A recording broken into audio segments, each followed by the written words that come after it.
Seeds of Wisdom RV and Economic Updates Tuesday morning, June 17, 25.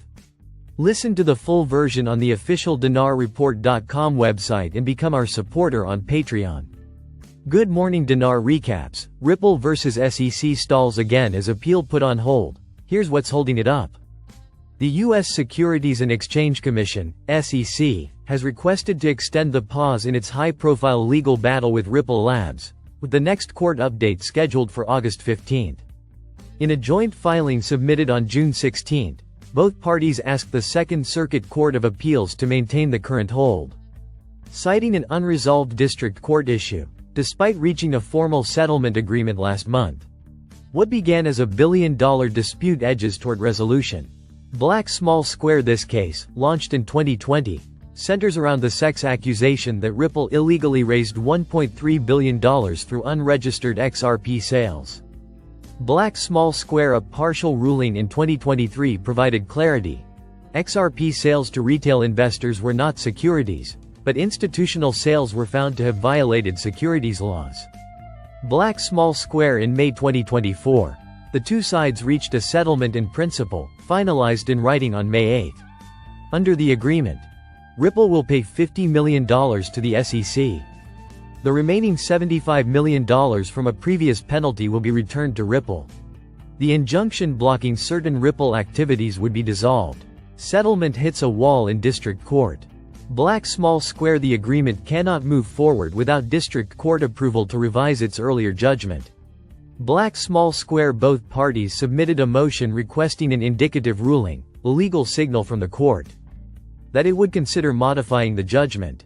Black Small Square. On May 15, the court denied this motion, citing a failure to meet the standard of exceptional circumstances. Black Small Square. In response, the SEC and Ripple filed a renewed motion on June 12, hoping to meet the court's threshold. No ruling has been issued yet. Appeals paused, legal uncertainty grows. Black Small Square. As the legal process stalls, the SEC has asked the appeals court to continue the pause, promising an update by August 15. Black Small Square. The delay prolongs regulatory uncertainty as crypto firms, investors, and policymakers await further clarity on the application of U.S. securities law to digital assets. Black Small Square. With billions in crypto markets still in a legal gray area, this case remains a bellwether for how token sales and crypto company operations may be judged going forward. A waiting game with major implications. While a path to resolution appears to be forming, the final outcome hinges on court approval of the settlement terms. For now, both the appeals and the Ripple SEC agreement remain in limbo, with industry-wide consequences hanging in the balance. Cardano founder confirms full XRP package in the works around Glacier Airdrop, XRP DeFi, and RLUSD. Charles Hoskinson has confirmed that a comprehensive XRP ecosystem integration is underway within the Cardano network, including support for the Glacier Airdrop, XRP-powered DeFi, and possible RLUSD stablecoin adoption. The announcement signals a major shift toward cross-chain collaboration and potentially heals long-standing tensions between the Cardano and XRP communities. Glacier Airdrop and XRP wallet support on Lace. Black Small Square. A core piece of this initiative is the Glacier Airdrop, now expected in Q4 2025, which will distribute Midnight tokens, used for Cardano's privacy-focused sidechain, to retail users across multiple chains, including XRP holders. Black Small Square. Hoskinson emphasized this effort is built around cooperative economics, prioritizing community participation over VC allocations. Black Small Square. The airdrop will reportedly reach over 37 million wallets, marking one of the largest cross-chain community rewards attempted in the blockchain space. Black Small Square. Additionally, Cardano's Lace wallet is preparing to add native XRP support, following its successful Bitcoin integration in Lace version 1.22 this past April. This is part of our effort to turn Lace into a true multi-chain asset manager, bridging Cardano to wider ecosystems, Hoskinson said. XRP DeFi integration in Cardano's ecosystem. Black Small Square. The Cardano team is actively developing infrastructure to bring XRP into its DeFi environment, focusing on cross-chain liquidity pools, Decentralized exchanges, DEXs. Leveraging XRP's speed and cost efficiency. Black small square. While still early stage, Hoskinson suggested that Midnight, Cardano's zero-knowledge sidechain, may play a key role as a DeFi layer for XRP, potentially offering enhanced yield opportunities. Talks underway for RLUSD on Cardano.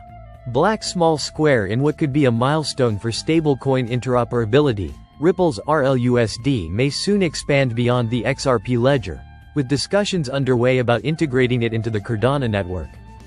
Black small square. Hoskinson confirmed these conversations are in their early stages but said both parties see real value in bringing RLUSD to Cardano's ecosystem. The move would expand RLUSD's user base. It would also boost liquidity and stability within Cardano DeFi platforms, toward a real XRP-Cardano partnership. Hoskinson's comments mark the most direct effort yet to bridge the XRP and Cardano ecosystems, historically viewed as separate and even adversarial within crypto discourse. Black small square. The proposed XRP package includes Glacier airdrop eligibility for XRP holders, Lace wallet XRP support, DeFi connectivity via Midnight, potential RLUSD cross-chain deployment. Though still in development, this initiative could bring two of crypto's largest communities closer than ever, and lay the foundation for shared infrastructure, liquidity, and growth. At Newshounds, what happens if BRICS currency prevails, and why is India worried? The proposed BRICS currency, championed by China and Russia, is gaining momentum as the alliance prepares for its possible launch. A mock-up bill displayed by President Putin at the last BRICS summit confirmed that plans for a new tender to rival the US dollar are active and advancing. But as excitement builds, one member is signaling sharp resistance: India. New Delhi has expressed open concerns about the impact such a currency could have on its economy and its place in the global financial system. India breaks ranks over de-dollarization. Black small square. India is the only BRICS member to publicly oppose the de-dollarization agenda promoted by China and Russia. Black small square. This comes after former U.S. President Donald Trump warned of potential economic consequences for nations drifting away from the U.S. dollar. Black small square. While Brazil remains cautious, India has made it clear that it favors maintaining ties with Western financial institutions, rather than embracing a BRICS-led currency model. China's leverage and the Belt and Road factor. Black small square. China's Belt and Road Initiative, BRI, plays a pivotal role in its influence over smaller BRICS and Global South nations. With billions invested in ports, railways, and infrastructure, Beijing already holds significant financial sway. Exiled Crown Prince of Iran says now is the best time for the people to get rid of the Islamist regime. The latest video will be shown earlier at the official website theusmilitarynews.com.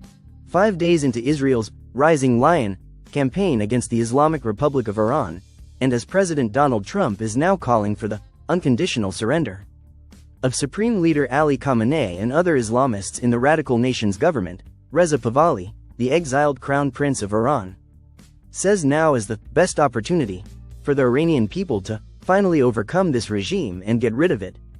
During an interview with ABC News aired on Monday, Pahlavi told the interviewer that the battle within Iran, in the minds of Iranian people, that is, has been going on for decades. It should be noted that Pahlavi's father, the last Shah of Iran, was overthrown in 1979. Pahlavi said, "First of all, this is not a new fight for us. It's been going on for decades, and particularly in the latter years. And who many times the Iranians have gathered together in protest of the regime, knowing full well that as long as this regime is in place, there's no better hope for a better future for us as Iranians. Now the opportunity has been provided in a sense that when you're fighting an extremely brutal and repressive regime, which has now been declawed, and we are sensing a state of collapse by the regime. People are beginning to defect.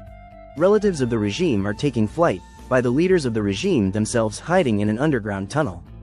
I think that this is an opportunity that we have never had this far in the past 4 decades, and this is the best opportunity for us to finally overcome this regime and get rid of it." Pahlavi spoke with a resolve that would seem to only come from his knowledge of the goings-on inside Iran, irrespective of what the media are telling us to believe. Pahlavi continued, "The people are energized now that they can finally see light at the end of the tunnel, and all the marches, and all of the people we have lost, in our struggle against this regime will not have died in vain." Late Monday, Trump dismissed reports claiming he left the G7 summit in Canada early to negotiate a ceasefire between Israel and Iran, suggesting instead that his focus was on something much bigger. Speaking to reporters aboard Air Force One during his overnight return to Washington, Trump explained he's planning for an outcome beyond a simple ceasefire and would consult with advisors in the Situation Room early Tuesday. "We're aiming for more than just a ceasefire. That's not what we're after. I never said I was seeking a ceasefire. So what might that much bigger focus be? It's anyone's guess, but I'm leaning toward the replacement of the Khamenei regime, which would not necessarily be synonymous with a free and democratic Iran. This is our moment in history to not only change, not only the course of things in our own country, but also something that I also believe would be in the best interests of the free world," Pahlavi said. Would it be in the best interests of the free world? I mean, the answer is unknowable, but history has shown us that overthrowing a government is a two-part proposition. After a government is deposed, it gets replaced, and that replacement sometimes comes quickly and for the better. Yet, at the other extreme, it can also lead to lasting civil wars and end up with a government that's just as bad, if not worse, than the government it replaced. In the case of the Islamist regime in Tehran, it's hard to see how a new government could be worse, but I wouldn't bet the farm on it. The latest video will be shown earlier at the official website, the USMilitaryNews.com.